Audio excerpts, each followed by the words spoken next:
வணக்கம். ஸோ நாளைக்கு எல்லாரும் ஓட்டு போட போறீங்க. மறுபடியும் இந்த தமிழகத்தில் பெண்களை கொல்வது, பெண்களை பாலியல் துன்புறுத்தல் செய்து கொள்வது, பெண்கள் படிக்க செல்லும் இடங்களில் அவர்களுக்கான பாலியல் துன்புறுத்தல்கள், வேலைக்கு செல்லும் இடங்களில் அவர்களுக்கான பாலியல் துன்புறுத்தல்கள், இதெல்லாம் வேணும்னா திமுகவுக்கு ஓட்டு போடுங்க. அதே மாதிரி ஊழல், லஞ்சம், அது கொள்ளை, இதெல்லாம் வேணும்னா திமுகவுக்கு ஓட்டு போடுங்க. அதே நேரத்தில் கஞ்சா மூலமாக நடக்கக்கூடிய மிகப்பெரிய ரவுடிசம், கொலைவெறி தாக்குதல்கள், அதே நேரத்தில் ரோட்டில் நடக்கக்கூடிய சாமானியர்கள் செல்லும் பொழுது அவர்களுக்கு விழுகின்ற வெட்டு, இதெல்லாம் மறுபடியும் அடுத்த 5 ஆண்டுகள் வேணும்னா திமுகவுக்கு ஓட்டு போடுங்க.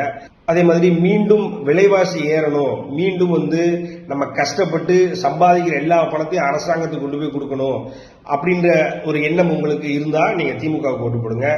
இல்ல, அதாவது நியாயமான நிம்மதியான நான் உழைக்கிற காசை நான் சாப்பிட்டு நான் சந்தோஷமா நிம்மதியா பெரிய அளவுல ஆனந்தம் இல்லைனாலும் மனசுல ஒரு நிறைவான ஒரு வாழ்க்கையை வாழணும் அப்படின்னா எடப்பாடியார் பக்கம் திரும்புங்க. அதே நேரத்தில் உங்களுக்கு எந்த ஒரு அச்சுறுத்தலும் இல்லாம லா அண்ட் ஆர்டர் ஒரு கண்ட்ரோல்ல கம்ப்ளீட்டா எந்த ஒரு பிரச்சனையும் இல்லாம நீங்க பயமும் இல்லாம வாழணும்னு நினைச்சீங்கன்னா எடப்பாடியார் அவர்கிட்ட ஏறெடுத்து பாருங்க. சோ இந்த தேர்தல் நம்மளுடைய நிம்மதியான வாழ்க்கைக்கும் நம்மளுடைய பயம் கலந்த ஒரு பதட்டமான சூழ்நிலையில் உள்ள வாழ்க்கைக்குமான ஒரு போராட்டம் தான் நான் பார்க்கிறேன். சோ உங்க கையில தான் முடிவு இருக்கு. எடப்பாடியாரா இல்லைன்னா, அதாவது மீண்டும் 5 ஆண்டுகள் உங்களை வஞ்சிக்க போற, உங்களை கிட்டத்தட்ட வதைக்க போற ஸ்டாலினா, சாதாரண யதார்த்தமான எடப்பாடியார ஒரு நிமிஷம் யோசிச்சு பார்த்து அவருடைய கடந்த 5 ஆண்டுகள் 2017 இருந்து 2021 வரைக்கும் கொரோனா காலகட்டத்தில் கூட நம்மளை எப்படி பார்த்துக்கிட்டாருன்னா நினைச்சு பார்த்து எல்லாரையும் பாஸ் பண்ணி வச்சிருக்காரு. எல்லாரையும் பாத்தீங்க அப்படின்னா என்னென்ன தேவையோ அந்த தேவைகளை தேடி தேடி செஞ்சிருக்காரு.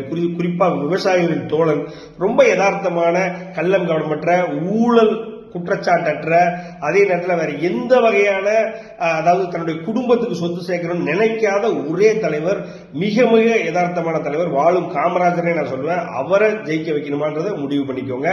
இது உங்கள் உயிருக்கான தேர்தல், உங்கள் உயிருடைய பாதுகாப்புக்கான தேர்தல்னு புரிஞ்சுக்கிட்டு மறுபடியும் அதிமுக வந்தாதான் நமக்கான நியாயமான வாழ்க்கையை அமைகின்றதை நினைச்சுக்கிட்டு ஓட்டு போடுங்க. நன்றி, வணக்கம்.